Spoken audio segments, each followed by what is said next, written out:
Indoor climbing is an increasingly popular sport. There are two types of indoor climbing: bouldering and top rope climbing. Bouldering is where you climb a short boulder without ropes, usually less than 6 meters tall.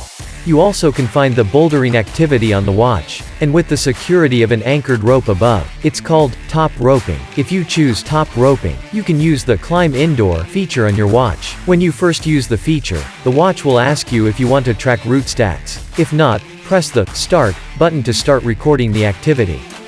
Select Grading System. Select Difficulty. Now, we can start climbing. When the activity starts, your watch will automatically lock the app by default to prevent you from touching the screen. To unlock, press and hold any buttons. Press the down button, you will see the last route. Press the down button again and you can check total routes. Next, press the lap button. You can select Completed, Attempted, or Discard. Once you select Completed, you will be asked how many times you have fallen this time. You can adjust the number of falls on the up and down button. Press the Start button on the upper right to return to the total routes page.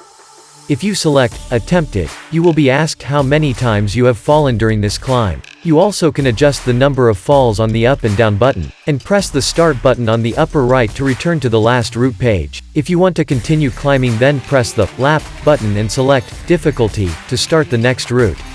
After all your activities are done, you can press the Start button to save the activity.